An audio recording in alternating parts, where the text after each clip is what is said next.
Fala turma, tudo bem? Nós estamos aqui hoje, 2023 iniciando, mercado imobiliário em alta, não é isso? Em alta. Goiânia saiu aí como uma das cidades que teve o maior nível de valorização do imóvel, tanto para aluguel quanto para venda. E claro que a gente não poderia deixar também de conversar sobre a economia. Economia do Brasil, economia do mundo, economia do mercado imobiliário como um todo. E aí hoje a gente está aqui com um cara incrível, super especial, muito bacana, que vai esclarecer pra gente de uma forma super descomplicada também, como que a gente pode dar esses passos, qual que é as perspectivas e tudo mais. Não é isso, Isa? É isso aí, Luiz. É o Luiz. Luiz Carlos Ongarato. Aí, um sobrenome diferente, né? Mas enfim, que bom que você aceitou esse convite, que você está aqui com a gente. Esse papo eu sei que vai ser muito importante para muitos que nos ouvirem, porque esse conhecimento de economia, de economizar, enfim, né? Principalmente nesse momento agora do mercado. Então é isso. Seja bem-vindo ao Conversas A3. Muito obrigado, Isa. Obrigado, Marcos, pelo convite. É um prazer participar e tentar desmistificar alguns conceitos, né? Que tá tudo tão turbulento, né? Nessas últimas semanas, meses, anos, décadas, né? Que aí a gente não consegue, às vezes, desatar esses nós. É um prazer participar aqui. Super show. Cara, eu queria te perguntar... Primeiro, de onde que vem Ongarato? O nome? Ongarato é japonês? É japonês, é né? Japonês? Não, Ongarato é italiano. Caramba, é italiano. Que legal. A família do meu pai é italiana, então Ongarato vem lá do norte da Itália, lá na região do Vêneto. Super show, super show. Adoro esse país, a Itália também. Eu também. Adorei lá. E aí a gente pode, assim, partir talvez para o primeiro grande pergunta, Luiz, que é para a gente contextualizar o que a gente vai conversar aqui, né? Então, assim, a sua formação, qual que é a sua base, como que você chegou na sua profissão, talvez de uma forma bem resumida, para a gente começar nesses assuntos mais densos, porém de forma descomplicada aí que a gente vai fazer para frente. Bom, assim, falando brevemente de trajetória acadêmica, né? Eu sou formado em administração em comércio exterior, com mestrado em economia pela Universidade Federal de Pernambuco, né? Também fiz pós-graduação na Universidade de Coimbra, em Portugal, dentro da área de ciência da gestão, então tem muita coisa voltada aí à economia, a dados, né, a análise de cenários. Dentro da profissão, assim, já tem uma trajetória dentro da vida acadêmica, mais de 12, 13 anos, mas sempre conciliando a parte profissional. Então tem uma trajetória aí desde dentro da área do comércio exterior, empresas multinacionais brasileiras, né? Depois dentro da área de consultoria também, a área acadêmica, também hoje, né, eu trabalho numa empresa que se chama Jales, né, que é uma empresa goiana aqui de capital aberto, bem conhecida aí no mercado. Super né? show. Eu trabalho com essa parte de relacionamento com investidores. Então acaba que esse background também dá suporte aí para tanto fazer projeções econômicas, né, comunicar com o mercado, né, eu acho que essa familiaridade também acho que por isso que também a gente está aqui hoje, né, já tem alguns anos, já tem uns 3 anos mais ou menos que eu participo mais ativamente de entrevistas, rádio, TV, pro Brasil todo, né, e participação em podcasts, enfim, é o que eu gosto de fazer, né, comunicar também e também tentar desmistificar um pouquinho desse conhecimento que é tão importante. Às vezes a gente quer dar um palpite sobre economia, mas a gente não tem aquela base, né? Então acho que tem como um propósito, assim, como uma missão também levar isso a todo mundo que quer entender isso de uma maneira descomplicada. Super show de bola, super show de bola. Porque eu fico pensando assim, como você é o relacionamento com os investidores, o investidor não necessariamente ele é economista. E aí você precisa também ser um bom comunicador para conseguir passar e transmitir para ele todo aquele cenário, né, que está se projetando ali, principalmente quando você está dentro de multinacionais e tudo mais, que eu imagino que deva ser bem intenso ali o movimento, né? Bolsa de valores, já, enfim, as oscilações do mercado, os ânimos, né, que falam do mercado. Então, você conseguir passar com calma e estrutura é muito importante para isso. Então, ser um bom comunicador, eu penso que deve ser essencial e fundamental para essa profissão, né, que você tem. Sim, porque tem muito a ver com marketing, né? Marketing e dinheiro, economia, investimento, né?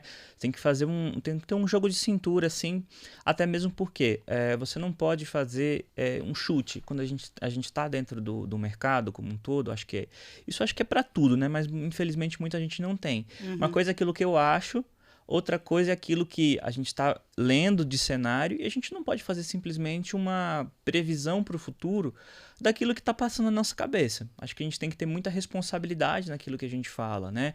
Acho que é um compromisso que a gente tem, né? Que eu tenho, assim, eu sempre falava, assim, olha, eu não posso simplesmente ir contra ou a favor certo movimento simplesmente por uma orientação, por exemplo, política. Acho que não, a gente tem que fazer uma análise técnica e também falar das nossas limitações. Olha, eu posso analisar até aqui com esse dado. Então, esse que é o difícil ali. Muitas vezes as pessoas perguntam, mas o que vai acontecer esse ano? Assim, olha, eu não sei, se eu soubesse eu jogava até na Mega Sena, né? É verdade. Luiz, você falou uma palavra que eu acho que é a palavra que é do momento agora, política. Né? E claro que a gente não vai entrar em detalhes políticos aqui, que não é a nossa praia, né? Nós respeitamos todos que votaram, então todos os votos, enfim. Mas nós tendemos, assim, a tendência política com certeza dita regras econômicas diferentes uma das outras.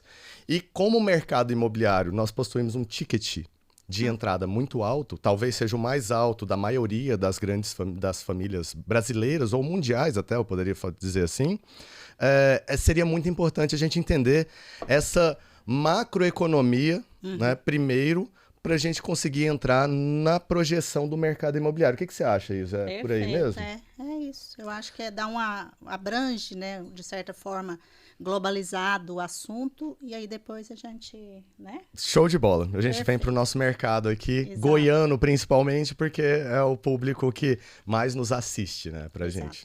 Bom, o que está acontecendo hoje no momento econômico do mundo, né? Pegando esse cenário macro, assim, global. A gente está vindo de uma tentativa aí de retomada econômica. Certo. Pós-pandemia. Pós-pandemia. Né? Que a pandemia ela mudou, acho que a forma como a gente vai encarar a nossa vida daqui para frente. Isso aí foi um divisor de águas. Acho que nunca mais vai voltar o que era anteriormente. Né? É um marco histórico aí dentro da humanidade, né? Moderna.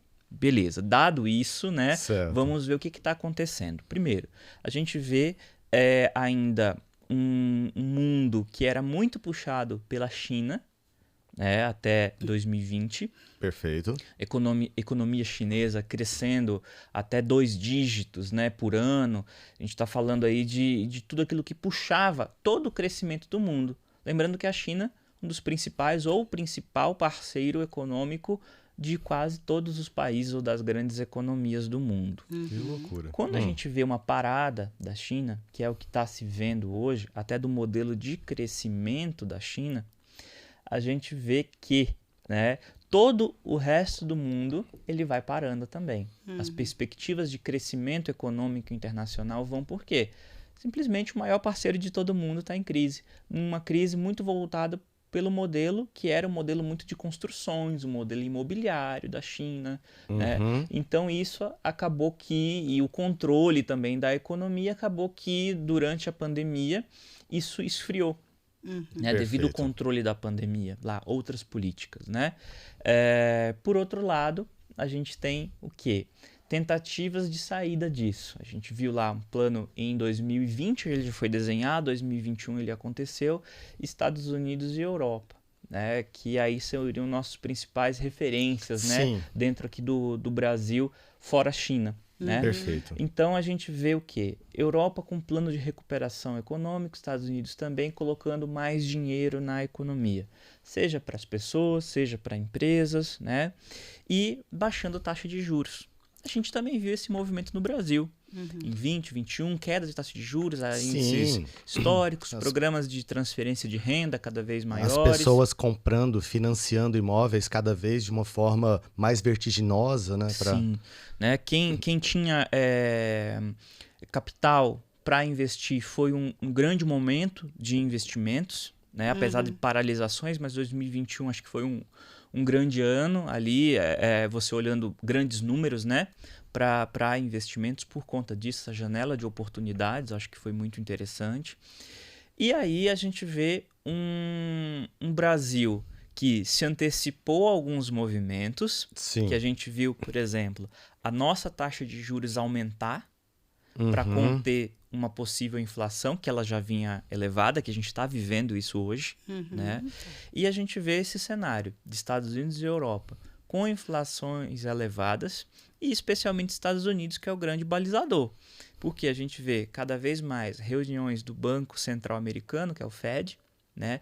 Ele é independente. O nosso Banco Central ele é relativamente independente, mas não funciona como o Fed, né? Que ali diretamente ele é, vamos colocar assim, privado. Né? Ele tem uma administração totalmente independente, e aí ele passa a aumentar a taxa de juros, o que vai provocando também o quê? Menos liquidez no mundo, todo o dinheiro indo para lá, para os Estados Unidos, né? Você vê que os investidores, os grandes investidores ficam com mais receio, né? Se os Estados Unidos está aumentando a taxa de juros, está tendo inflação, será que foi suficiente? Será que vai aumentar de novo? Então você acaba que tem um mundo mais engessado por conta disso. Entendi. Até essa semana saiu uma revisão aí do Banco Mundial sobre crescimento mundial, que era estimado em 3%, agora cai para 1,7%, 1,8%, coisa assim, muito por conta disso. Você não sabe a indefinição, né? Mas, por outro lado, tem analistas otimistas, pessimistas. Olha, já acabou. Se você olhar os números de emprego, por exemplo, eles estão muito bons lá fora, né? A necessidade de crescimento tá aí. E eu acho que o Brasil pode ser uma boa oportunidade para esse momento. Super show. Eu vejo que é o seguinte... Pra gente, assim, talvez simplificar ainda mais e trazer mais próximo do público, principalmente dos corretores e tudo mais, de uma forma muito simples, Luiz. Aumentar a taxa de juros é bom? Não é? A taxa Selic, ela é atrelada à taxa de juros? Não é. O que é essa taxa Selic? De uma forma bem simplificada, para a gente entender o próximo movimento do Brasil. Então, o Brasil ele está aumentando taxa de juros ou diminuindo? E se estiver aumentando, isso é bom ou não? Veio um aumento, a gente vem de um aumento, né? A gente sai do piso de taxa de juros ali no ano passado, a gente vê esse aumento aí chegando a quase, vamos colocar assim, dois dígitos, né? Quase 14%, 13%, 14%, né? O que acontece? É ruim porque essa taxa de juros que a gente fala é a taxa Selic. O que é a taxa Selic? É a taxa que vai balizar ou ela vai determinar todas as outras taxas de juros para o mercado. Então, por exemplo, quem vai fazer um financiamento de imóveis, ela não vai pegar lá 13%, 14%, 15% ao ano. Ela vai pegar taxa Selic mais alguma coisa, mais o ganho do banco. Poderíamos dizer que talvez, assim, dentro de um contrato de aluguel, a gente usa o balizador do IGPM. Isso, perfeito. Então, a taxa Selic seria o balizador da economia como um todo do Brasil. É isso? Isso mesmo, né? Show de bola. Você aumenta ela para controlar o quê? Inflação. Isso é o modelo do Plano Real. O Plano Real, ele veio lá no início da década de 90, né? 94, 95, para quê? Para você controlar uma inflação que era muito grande lá dos anos 80. Perfeito. Né? E ali qual que é a regrinha? A inflação ela tem uma faixa, por isso que você vem, estourou o teto da inflação. Entendi. Né? Quando ela tende a estourar esse teto, aumenta-se a taxa de juros. Quando ela está chegando, a inflação está muito baixa, ela está dentro ali do médio, você começa a baixar essa taxa de juros. Você vai baixando até que fique dentro daquela faixa. Quem que baixa essa taxa de juros? É o Copom? Quem que é? Isso é o Conselho Monetário, né, Nacional, que aí conforme a configuração ali de governos, de estado, tem um nome, né? Mas classicamente é o quem? É o presidente do Banco Central. Certo. Né? No governo anterior era ministro da Economia e seus secretários de Fazenda. Né? Como a gente tem uma mudança ministerial agora, a gente tem que ver quem é que vai ser, né, esse balizador conselho, ali. né? Mas geralmente presidente do Banco Central, ministro da Fazenda, né? E ministério ali, pode ser Ministério do Planejamento. A gente não sabe essas definições ainda, né? Mas seria mais ou menos isso. O ministro da Fazenda, ministro do Planejamento, orçamento e seus secretários, né? E chega-se a um número com base em estudos econômicos. Claro. Né? Se faz perspectivas econômicas. Olha, a nossa regra é essa, né? Para mudar essa regra, como outros países não seguem essa regra. Você pode aumentar e diminuir a taxa de juros independentemente de inflação, né? Mas o Brasil ele segue essa regra sim, né? Então, é sempre observar. Diminuir a taxa de juros, ou ela está relativamente mais barata conforme outros países. Certo. Tá? O que atrai investidores ou afugenta. Afugenta, tá. Isso mesmo. Quando a gente tem maiores taxas de juros no Brasil, a gente vem o quê? Mais capital estrangeiro para renda fixa, para a dívida brasileira. Né? O que vai provavelmente, né, se tudo tiver ok, valorizar a nossa moeda, valorizar o real. Ou seja, quanto maior a nossa taxa de juros, mais capital estrangeiro vem, mais a nossa moeda é valorizada. Porém, não significa que as pessoas vão investir no mercado imobiliário, porque elas vão deixar na renda fixa. Aonde que está o giro do mercado imobiliário em uma taxa de juros elevada? Ou não está? Aí que tá, né? A gente tem que ver o cenário econômico como um todo, né? Isso seria uma questão simplesmente do número, né? Taxa de juros, mas isso é relativo. Relativo a quê? A minha perspectiva, por exemplo, eu tenho uma taxa de juros elevada porque eu tenho um momento de instabilidade econômica. Certo. Aí eu posso, de acordo com esse perfil desse investidor, né, ele colocar, sim, parte do capital dele em imóveis. Por quê? Eu tenho oportunidades no mercado. Certo. Né? Assim como a taxa de juros elevada, ela dá oportunidades para a renda fixa e tira oportunidades da renda variável, que são os negócios reais. Por exemplo, você vai construir uma empresa, criar uma empresa com taxa de juros elevadas é muito mais complicado. Perfeito, sim. Né? Então você espera que baixe a taxa de juros para ter o quê? Mais emprego, mais renda para a população. E isso vira o quê? Uma bola de neve positiva nesse caso, certo. Que mais dinheiro para a população, mais investimento em imóveis, porque a gente vive num país que tem um déficit imobiliário ainda muito grande. E janelas de oportunidade, como é o nosso caso aqui em Goiânia. Se a gente for analisar, mesmo com taxas de juros elevadas, né? Mesmo com crises, a gente ainda vê o metro quadrado de Goiânia, né, por ser uma cidade que concentra a capital ali do Tocantins, parte de São Paulo, Mato Grosso do Sul e outras áreas até, de repente Bahia, alguma coisa pode vir para cá. É isso mesmo. Né? A gente vê que tem, se a gente comparar a outras grandes capitais, do mesmo porte que Goiânia, ou com uma perspectiva de crescimento, né? Grandes cidades do Brasil, não somente capitais, mas que crescem a mesma taxa que Goiânia em termos de indústria, agronegócios, serviços, logística entra nisso, entretenimento também entra muito nisso, que Goiânia concentra... Goiânia sentiu muito setor de serviço na pandemia porque a gente vive de eventos, né? Sem dúvida, sem dúvida. A gente meio que parou a parte hotelaria, né? Aqui. Hotelaria, shows, né? E a gente vê essa retomada aí de festas, festivais, tudo isso com bons olhos para a Goiânia. E você vê qual que é hoje o metro quadrado em várias áreas. A gente tem uma diferença de metro quadrado hoje de Jardim Goiás, Marista ali, Ricardo Paranhos, né? A gente vê ali Bueno. É muito grande a diferença ainda. Muito, né? Você tem lá Vaca Brava, né? Por exemplo, sei lá, aí vocês sabem muito melhor que eu, deve estar na faixa dos R$10 mil um metro. Perfeito. E você tem lá um Jardim Goiás, que é uma região mais emergente nos últimos, sei lá, 10 anos? Nem isso, né? Mais ou menos isso, talvez, né? Talvez pode colocar 10 anos. Pode colocar 10 anos, 8, 7, sim, né? Sim.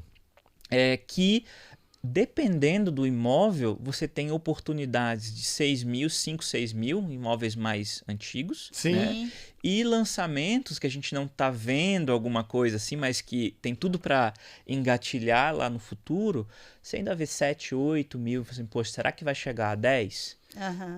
Será que vai para 15, vai para 20, né? Enfim. O que eu penso é o seguinte, hoje a gente já está vendo lançamentos lançando a partir de 12. R$ 12.000 um metro quadrado para alto padrão, dependendo do prédio, claro, e tudo mais. Existe uma projeção para chegar em 15 mil. Agora, o que contradiz um pouco a questão econômica da população como um todo. E é por isso que eu acho que vale a pena a gente entender esse cenário, se vai ter mais dinheiro no mercado ou não. Porque se você fala que vai ter menos dinheiro no mercado e prédios são lançados a R$ 15.000 o metro quadrado, que para Goiânia é muito puxado, porém que para outras capitais não são. Mas para Goiânia ainda é assim, um negócio de doido, né? Como que vai acontecer esse movimento de mercado? De onde que vai vir esse dinheiro? São dos investidores que já têm e vão querer parcialmente colocar no mercado imobiliário, ou vai ser através de financiamentos que vai abaixar a taxa de juro?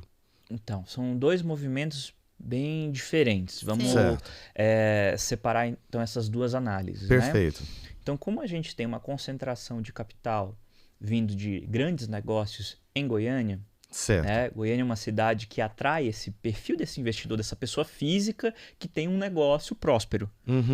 Muito provavelmente ele vai querer assim, olha, eu vou investir na cidade que eu vejo mais crescimento. Então, para um ticket médio elevado, né, um alto padrão, como você comentou, provavelmente a gente sempre vai ter demanda. Essa demanda é regulada, né? Obviamente, você não vai sair lançando toda a área nobre de uma vez só. Sem dúvida. Né? Porque senão você vai ter que criar um novo bairro, né, nobre para a cidade. Isso é muito complicado, né? Vamos colocar assim do ponto de vista de gestão ali da própria urbanização da cidade. Por outro lado, a gente tem imóveis de um ticket médio padrão, mais baixo ou até mais popular. Isso sim, ele tem aquele drive pela taxa de juros. A primeira casa própria, né, é a expansão da família. Entendi. Né? É quem a gente vê alguns movimentos, né? Antes, no início da pandemia, a gente viu o movimento: larga o apartamento, vou para uma casa. Sem dúvida. Né?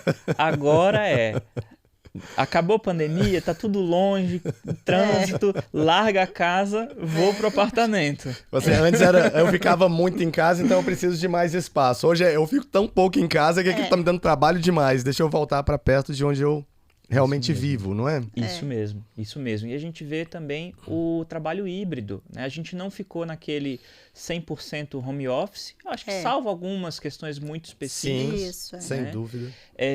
Mas a gente sentiu o gostinho de ficar em casa. Então essa comodidade de você ir e voltar para casa, acho que vai configurar muito o mercado imobiliário como um todo, porque assim, economia é comportamento. É pessoas. A gente não está falando só de números. Quando eu falo aqui de números, taxa de juros, tudo bem, tem a taxa de juros lá do banco, mas você vai pegar o dinheiro no banco para quê?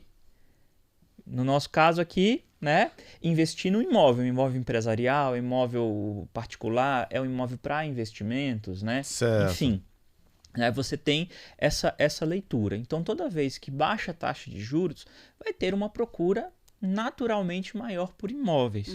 São aquelas pessoas que querem comprar principalmente a primeira casa, primeiro apartamento, famílias novas, né, surgindo. O crescimento da população também acho que vai ser fantástico o resultado do censo.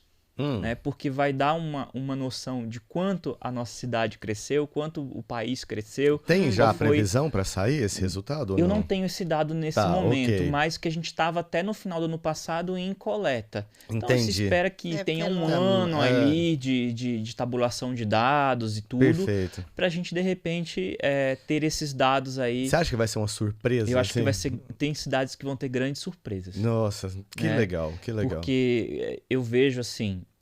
Eu moro em Goiânia já tem 8 anos, né? 8, 9 anos.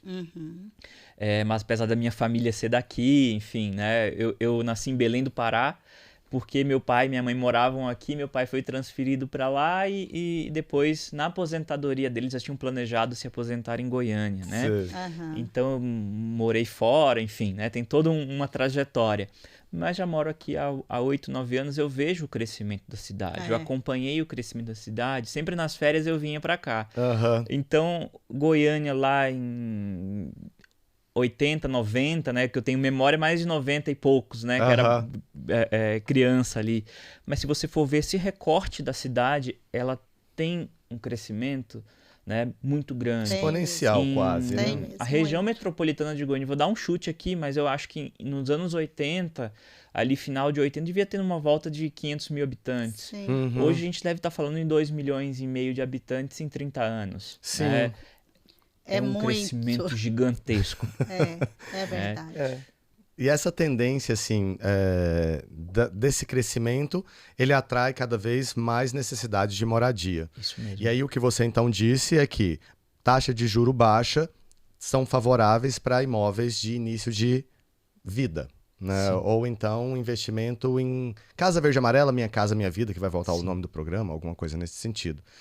Porque quem está procurando médio e altíssimo padrão nem se configura muito essa questão da taxa de juros, assim, talvez não se baliza tanto por ela. Não se baliza necessariamente pela taxa de juros, porque tem muito mais a ver com a prosperidade do seu próprio negócio. Se vai. Lógico, se você for pensar assim numa macroeconomia, taxa de juros mais baixa é melhor para todo mundo. Perfeito. Né? Claro. É melhor para todo mundo, melhor para todos os negócios. Porém, esse nicho de mercado, ele sofre menos. Então, ele continua aquecido. Se você olhar assim, pela minha análise, que é a análise de fora, sim, tá? Sim, tá. Você vê que, tirando, né, o Minha Casa Minha Vida, o Verde Amarelo, enfim, você não teve aquele imóvel médio para ir para aquela família que vai comprar de fato o seu primeiro imóvel, o segundo vai estar expandindo, né? Você não teve um grande crescimento disso nesses últimos 2, 3 anos. Mas, quando essa taxa de juros volta a um patamar de maior normalidade e a economia também volta a crescer, eu acho que o PIB, o número do crescimento do PIB também é um número importante para a gente, né? Que é o crescimento da economia brasileira, a gente vai ver esse segmento como um todo. Assim, eu acho que é quanto mais melhor. Perfeito. Né? Especialmente porque eu acredito no imóvel para o Brasil. Aí vai daquela nossa questão da educação. Certo. Educação financeira, a nossa questão da própria previdência, vamos imaginar assim, né? Porque você pensar, hoje a gente não tem aquela cultura, a maioria das pessoas, né? Uma pessoa brasileira média, né? Ela não tem uma preocupação, por exemplo, de fazer um patrimônio monetário para sua aposentadoria. Até mesmo porque muita gente não tem aquela educação de guardar um pouquinho, né? Poupar um pouquinho todo dia, né? Sem todo dúvida. mês, E né? até assim, quando a pessoa começa a ter esse tipo de perspectiva, vem, por exemplo, alguns tipos de notícia que aquilo se torna, de novo, gato escaldado. Igual hoje nós estamos presenciando uma Lojas Americanas, por exemplo. A gente está falando em 2023, início. Então, um negócio que derreteu, de uma hora para outra perdeu 80%, 90% do valor de mercado e tudo mais, de uma hora para outra. Então, possivelmente, como a gente já não tem essa cultura de hábito e ainda assiste notícias como essa, você fala, pronto, é um golpe de novo, vou voltar para o imóvel, que é ali meu patrimônio cultural que você estava falando, não é isso, Luiz? É justamente isso, porque se você for pensar na fase final da vida, né, ou pensar numa perspectiva de aposentadoria, sua renda cai, né? Você deixa de trabalhar, por melhor que seja a sua previdência, por melhor que seja a previdência privada ou pública, né? A sua aposentadoria, o benefício ali da aposentadoria, e você precisa de um complemento de renda. Como é que vai ser esse complemento de renda? Você vai trabalhar com 70 anos de idade? Né? Que é o que muitas famílias estão fazendo hoje, né? Para poder complementar a renda, ou você pode ter uma renda de um imóvel, uma renda passiva, né? É muito disso, pode ser uma segurança. É uma segurança até mesmo porque, poxa, se tudo der errado, eu tenho uma casa para morar. É isso. Né? É a nossa realidade hoje. Eu poderia ficar falando de modelos muito sofisticados. Olha, você pode investir em fundos imobiliários, financiar ali as construtoras todas, né?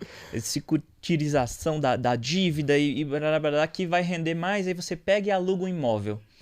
Aí você podia falar assim muito bem, assim, olha, para quem quer comprar imóvel para aluguel, é uma oportunidade ali, porque os fundos imobiliários... Gente, né? A gente está Brasil, Goiânia, Exato. a realidade Isso. nossa é muito diferente. Perfeito, Luiz. Principalmente os profissionais do mercado imobiliário, os corretores, assim, no meu caso eu sou corretora, fui, né? E a gente sabe disso, porque esse macro entendimento aí, essa macro informação, normalmente não tem, né? No Brasil, principalmente, como você já falou. Então, é isso. Eu acho que é uma hora da gente falar uma coisa mais simples aqui para todos nós, né, entender. Porque essa coisa da aposentadoria, ela chega e chega rápido, sabe? Chega muito rápido. Chega rápido. Eu sei que eu estou, né, já nessa fase. Então, é isso, sabe? Como, né, fazer algo diferente agora, a partir desse ano, que está começando o ano, na questão de se estruturar financeiramente, porque um profissional corretor, dependendo, ele ganha muito bem, ele faz muito dinheiro no ano, né, dependendo até do direcionamento que ele tem.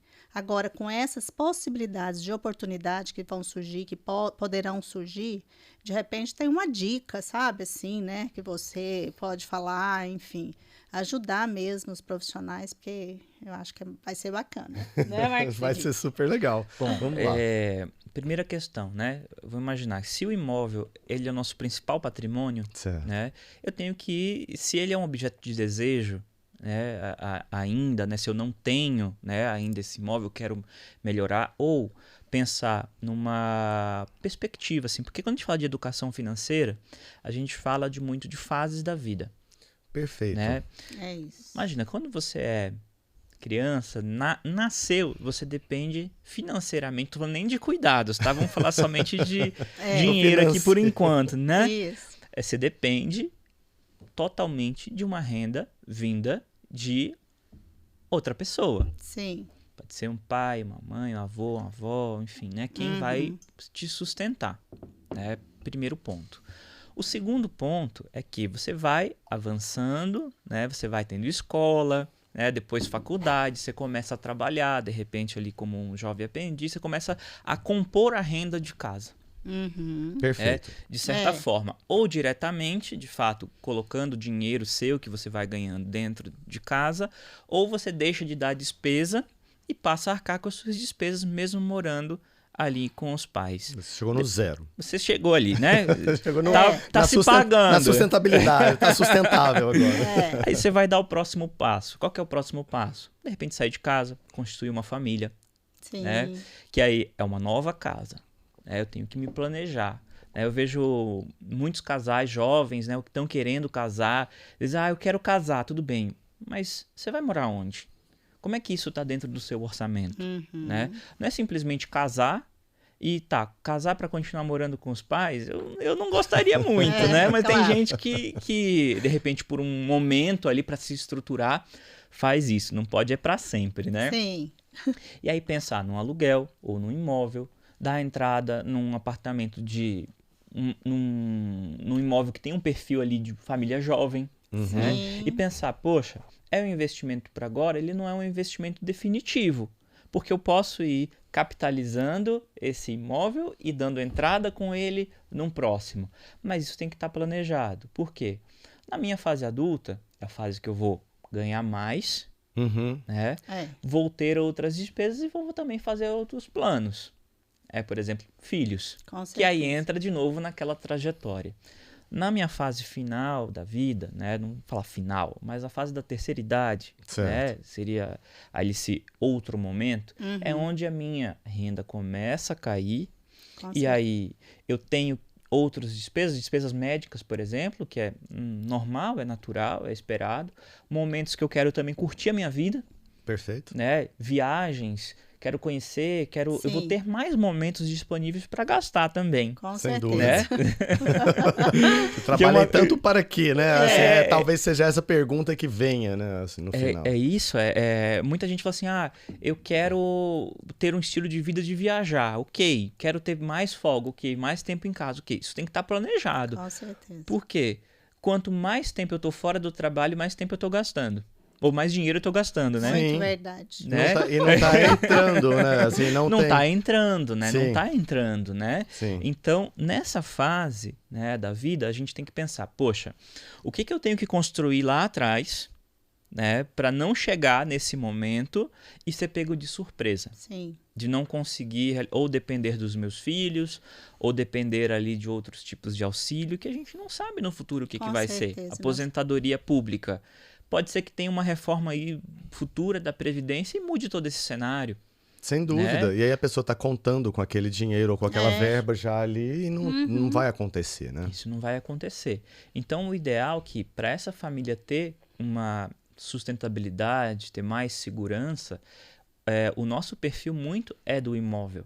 Sim. Porque ele pode ser a nossa principal despesa, se é um aluguel, por exemplo. Né? Sim. E ele também pode ser o nosso principal pilar, o nosso principal base de alicerce de sustentação da família. É ter uma casa. Você sabe, tem um amigo meu que ele fala um negócio muito interessante. Ele fala assim, ó, que ele seria em favor de construir um patrimônio e quando fosse chegando nessa terceira idade, ele vendendo esse patrimônio para se alavancar financeiramente até o final mesmo, assim. Eu falo, qual que é a razão de eu deixar para os filhos ou fazer uma prosperidade gigantesca, né? Se não for, o que eu posso fazer de melhor para eles é a educação.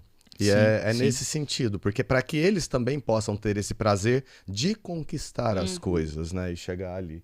Mas então ele tem essa teoria, né? Que eu acho que é razoável até, mas que a gente chegaria no final e o imóvel alavancaria essa pessoa até o que ela precisasse. Perfeito. Agora eu penso o seguinte, se a gente está falando do imóvel como entrada, e a gente também está falando que o planejamento não é um ponto muito forte nosso hoje, né? Nosso como nação, como país. Sim.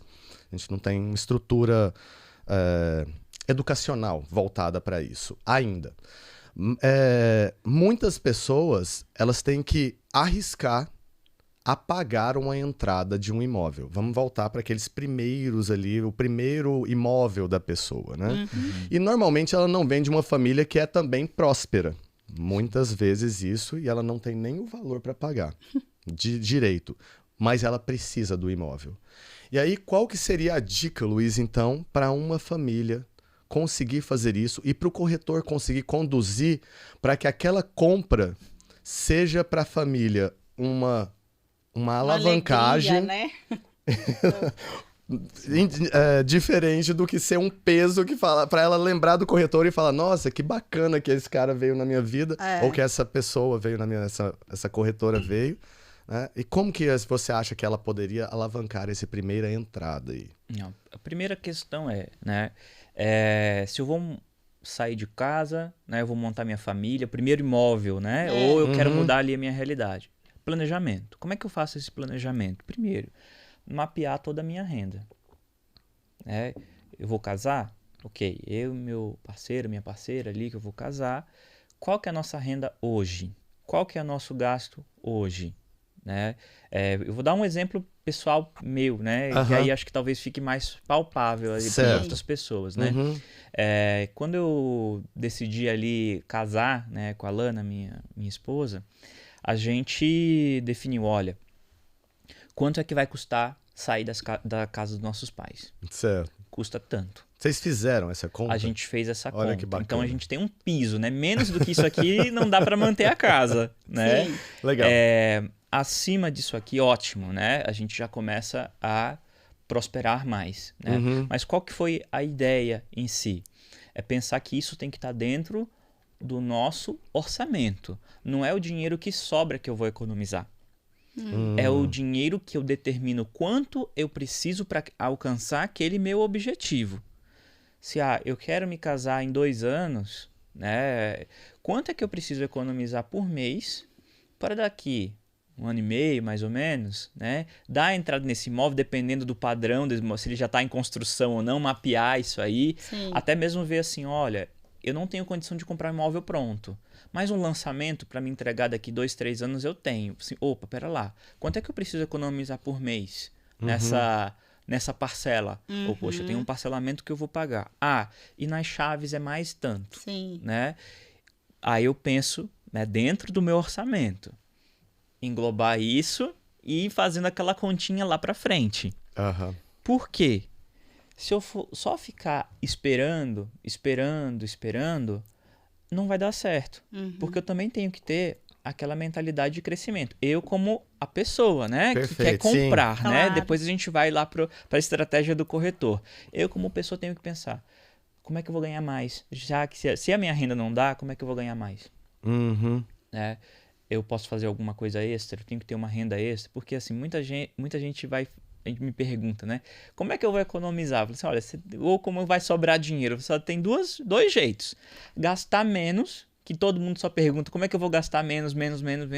Ou a pergunta deveria ser, como é que eu faço para ganhar mais? Mais, Que é outro tipo de mentalidade, né? Uma mentalidade mais de abundância, né? Sem dúvida. De escassez.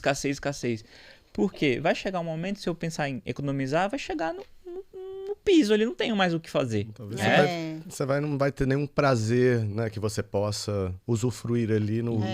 Isso mesmo, né? Então as finanças têm a ver muito com essa vida ali do casal, ali, sair de casa, enfim, né? Como é que você queira fazer. Depois, nesse momento, vamos pensar. Me planejei, ok, eu lá, corretor, encontrei uma pessoa mais ou menos nesse caminho. Certo. Né? É mostrar que, primeira questão, a nossa cidade, né? A nossa região ali como um todo, né? É uma região ainda que está subprecificada. Subprecificada, essa é uma palavra importante. Né? Tá. A gente ainda tem, apesar de os preços estarem aumentando, né? Lá quando eu moro no Jardim Goiás, quando eu comprei apartamento lá, acho que não tava 6 mil, arredondando ali, 5 a 6 mil reais. Certo, né? O metro lá quadrado ali. no Parque Flamboyant. E ali, né, se a gente for falar em termos de Alphaville, há 10 anos atrás, gente, aí a pessoa chora, né? Por que eu não comprei 10 lotes lá, Sem dúvida. Exatamente. Sem dúvida. Isso é um fato. Aí eu não vou nem entrar nesse mérito, porque senão o choro vai ser maior, né? Vai mesmo. Mas, né, pensando nisso, né? Está subprecificado. É uma oportunidade, Goiânia, hoje como um todo. Qualquer imóvel que você comprar, lógico, tendo um padrão de qualidade, sem dúvida, padrão construtivo, é você pensar que é uma área que tem acesso. Acho que assim, as incorporadoras e construtoras, elas não vão colocar o dinheiro delas em regiões que não vai acontecer. Eu imagino muito isso, né? No imóvel novo, né? Pensando assim no imóvel zero, né? Vamos colocar assim, um imóvel novo. E ali pensar subprecificação, oportunidade e 2 vias de valorização.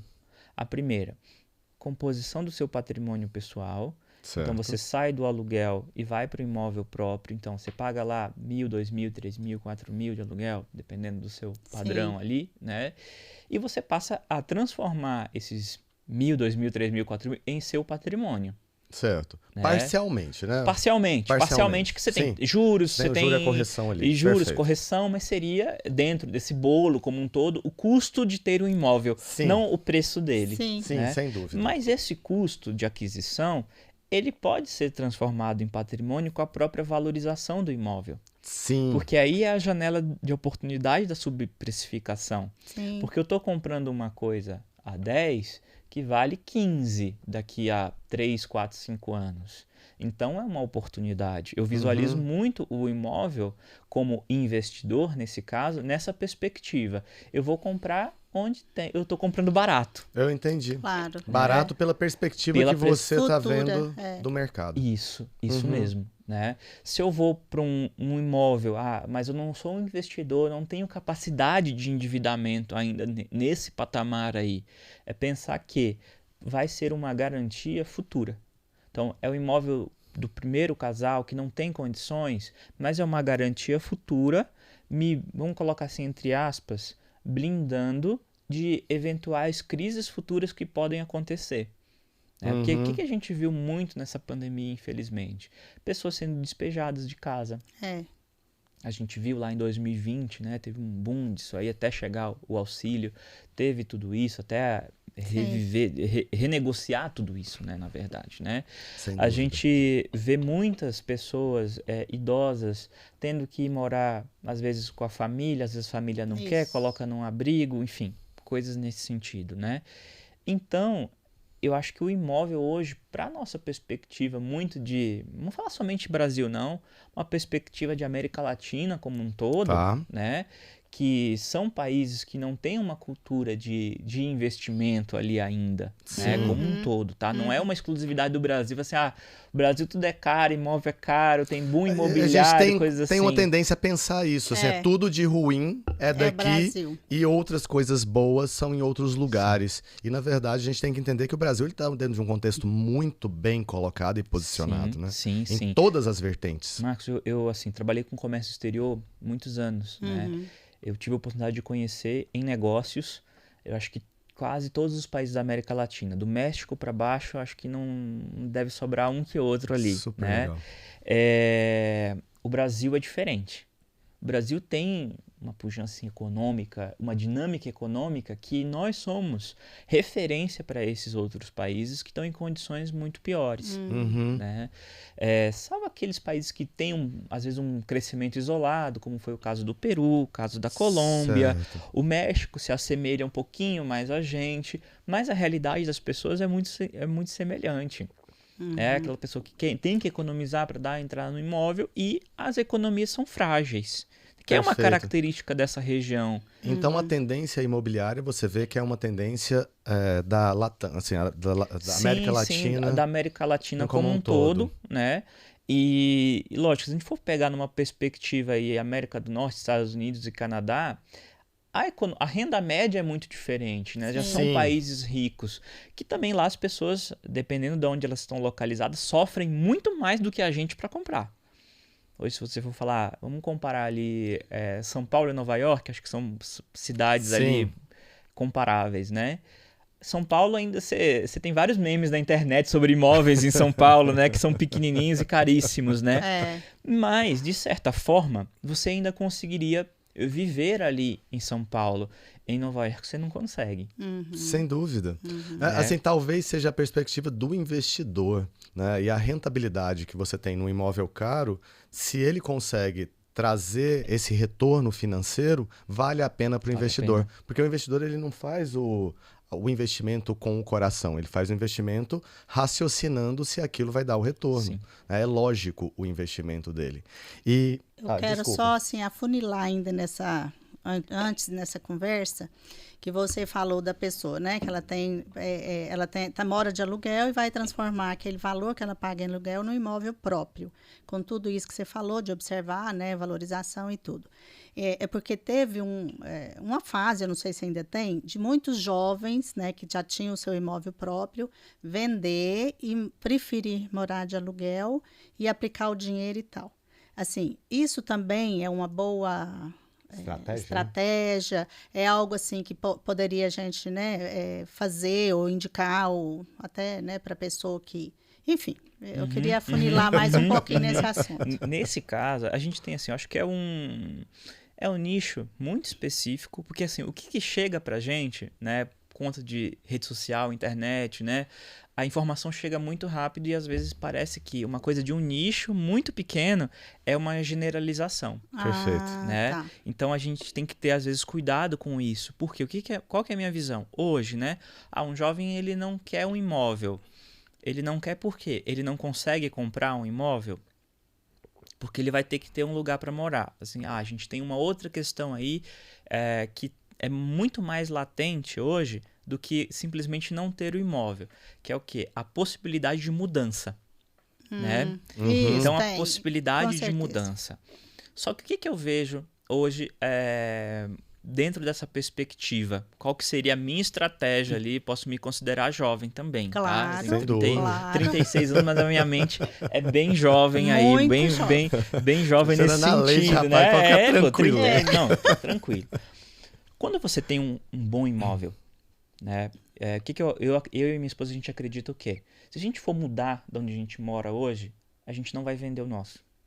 Por quê? Primeiro, é um imóvel de altíssima liquidez. Na hora que eu quiser vender, eu vendo muito rápido. Certo. Então, eu não preciso me preocupar com a venda dele. Claro. É a primeira coisa. Outra, a renda do aluguel. Se a gente quer ter mobilidade para o mundo todo, por que eu não tenho um imóvel que vai me gerar uma renda e vai me pagar o aluguel em outros lugares que eu queira morar? Sem dúvida. Sim. Essa é a minha visão, né? Eu conheço outras pessoas que têm uma visão seguinte: eu vou investir todo o meu dinheiro, né? Não tenho imóvel nenhum, e aí vivo o quê? De fundos imobiliários, né? Para compor ali a minha renda do aluguel, mas eu preciso ter um patrimônio que vai me gerar renda passiva. Por quê? Se eu precisar do meu salário para pagar o aluguel, o negócio já não é tão bom assim. Sim. Perfeito. Né? Não é tão bom. Então, quando a gente fala de viver de renda, é de fato o meu patrimônio gerar a renda da minha moradia. Ou gerar uma parte expressiva disso, uns 60%, 50%, 60%. Sim. E o meu salário poder me bancar. Porque senão eu não vou fazer economia nenhuma durante a vida. E a gente entra naquele problema lá que a gente comentou anteriormente, da fase final da vida. Então, o que eu estou vendo muitos jovens fazerem? Ah, tudo bem, eu tenho meu salário, pago o meu aluguel, ok, estou vivendo, estou tendo minhas coisas. Mas no momento que eu parar de trabalhar, e lá na frente? É isso mesmo. Né? Então, assim, acho que uma boa argumentação ali de venda seria: tudo bem, você quer ter liberdade? Ótimo. Qual é a tua... Então, invista hoje, né? E esse imóvel que vão te entregar daqui a 1 ano, 2, 3, ou você vai pegar agora, você pode alugar ele. Esse aluguel te ajuda a pagar o financiamento dele. Isso.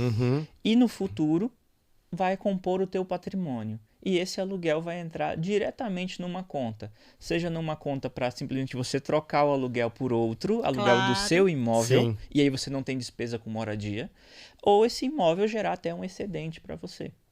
Então, voltando lá ao meu caso, né, quando eu comprei lá o imóvel há 8 anos atrás, logo quando cheguei em Goiânia, para casar, o que pagou a festa do meu casamento, a reforma do imóvel, depois, né, que era um imóvel mobiliado que eu alugava para poder agregar mais valor, né? Certo, O que pagou tudo isso foi o dinheiro do imóvel, do aluguel. Ou seja, da sua renda passiva, Minha renda passiva. que você tinha dentro do mercado imobiliário, Isso sem mesmo. a ilusão de achar que por você ter fundos imobiliários você tem imóvel. Sim. O que não é uma verdade. Não é uma verdade, porque vai que numa loucura do momento, uma necessidade, eu vou lá, tiro esse dinheiro. É um dinheiro que ele fica ali parado. Eu não posso tirar o dinheiro esperando que eu não vou ter nenhum impacto ali nas minhas finanças. Não, infelizmente é assim. É a mesma coisa do imóvel. Só que assim, na minha visão, perfil, por exemplo, que você vai vender para uma pessoa que tem essa visão mais de mobilidade nacional ou internacional, Sim. você tem que oferecer um imóvel para ele que seja compatível com essa ideia. Não adianta eu, de repente, eu quero ter mobilidade, aí eu vou oferecer, sei lá, um conjuntinho de sobrado na rua. Talvez não tenha a liquidez que essa Sim. pessoa queira. Isso. Né? Ou seja, não tenha talvez a velocidade de A aluguel. velocidade do aluguel. Ou de fato, né? retorno ali na venda, né? Isso, às vezes, olha, esse bairro aqui tem essa oportunidade, aqui é legal, mas para um outro perfil de cliente. Um cliente que não queira sair dali, fui transferido de empresa, né? Fecha a porta aí, bota para alugar porque eu já vou para outro lugar. Não é esse perfil. Então vai muito da inteligência dos corretores verem isso, né? Qual que é a leitura que eu faço, né? Que é aquele rapport, né? Que a gente fala, né? Sem dúvida. Daquele cliente, então eu tenho que conversar com ele, né? Eu falo um pouquinho de vendas porque a minha formação é dentro da área de vendas, legal, né? Legal, muito bom, muito bom. Então, assim, você vai ler um cliente, né?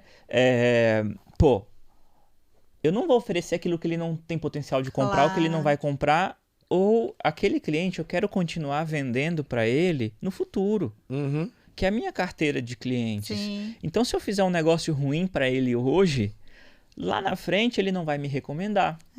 Sem dúvida. Ele não vai você comprar. perdeu não só ele, você perdeu toda a conexão, né? que ele tem com pessoas que também têm o mesmo perfil de compra. Isso mesmo. Né?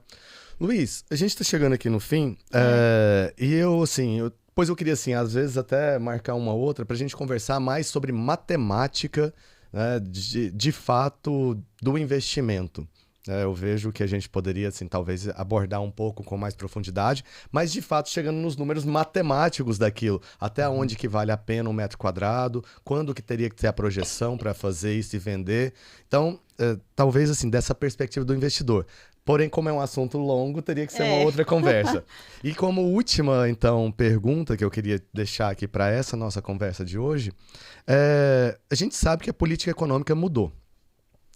Você vê, dentro dessa política econômica que está se desenhando, a gente não sabe como que ela vai ser, claro que são projeções, mas ela está se desenhando mais para um lado aonde o primeiro imóvel seria o foco, né? Ou seja, o Casa Verde Amarela ou Minha Casa Minha Vida seria o boom do momento, ou imóveis de médio e alto padrão poderiam ser a bola da vez. Isso eu falo para construtores que estão querendo entrar no mercado ou pessoas que são investidoras que estão querendo apostar no mercado para uma revenda em curto prazo ou médio prazo, talvez. A gente vai ter aí provavelmente uma política de retomada, né, de construções como um todo. Certo. Que é a marca ali registrada ali desse governo atual, né? Pelo menos em governos anteriores a gente teve isso. Então, olhando para o passado, a gente consegue ver. Provavelmente vamos ter um crescimento, não como lá em 2003, 4, 5, 6, 7, Sim. 8, tá? Não nesse patamar, porque a gente também tem uma economia muito diferente. A economia não tem dinheiro hoje. Sim. Tem como você fazer dinheiro do nada, né? Sim. Mas vai ter um momento de valorização disso, né?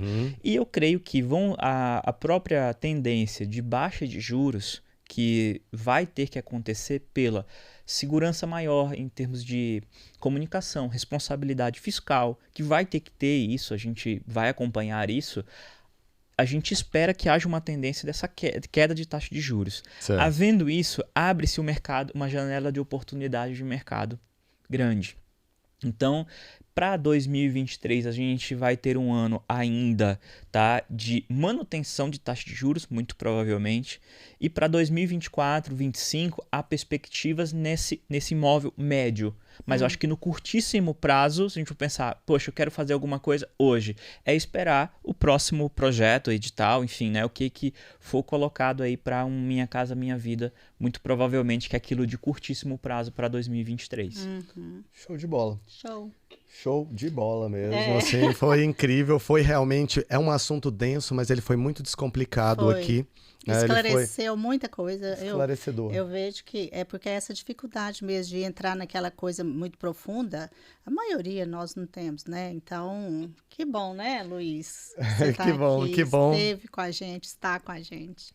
Gratidão por você ter vindo, gratidão por ter aceitado o nosso convite para estar aqui e gratidão por ter compartilhado tão bons ensinamentos e conteúdos para todo mundo do mercado imobiliário, que é esse mercado que a gente ama tanto. Agora eu queria que você desse um recado, sei lá, agora para o nosso, principalmente, né, para os corretores, os construtores, enfim, né? Agora dá só uma palhinha aí desse potencial aí que você tem de conhecimento, sabe? Eu acho que é muito bacana. Bom, primeiramente queria agradecer ao convite, fico sempre à disposição, né? E esse recado aí que a gente dá primeiro, lê o cliente, tenha conhecimento sobre o que está acontecendo no mundo hoje, né? Acompanhe a taxa de juros e inflação, veja oportunidades de acordo com esse perfil de cliente. Se é um cliente de fato investidor, mostre as boas oportunidades que ele vai ter para valorizar no longo prazo, né? Se ele é um cliente que vai morar, de repente veja qual que é o problema dele hoje, né? É de fato sair do aluguel o mais rápido possível, encaminhar isso para aí. E se é um cliente mais jovem que ele quer ter essa mobilidade, né, essa liberdade, mostre a oportunidade de negócio que pode ser um imóvel menor, bem localizado e que tem essa liquidez maior, que possibilidade de aluguel, enfim, de investimento. Show de bola. Show. E é isso aí, gente. Muito obrigado por tudo mais uma vez. Um feliz 2023 para todo mundo, a gente está no início dele. E gratidão pela audiência. Um forte abraço. E aí, assim, né, vamos aprender a investir agora em 2023 para a gente chegar em 2024 bem, né, com mais segurança financeira. E, logicamente, a segurança financeira ela traz para a gente mais, né, liberdades, enfim. E muito obrigada, Luiz. Obrigado, um prazer. Tchau.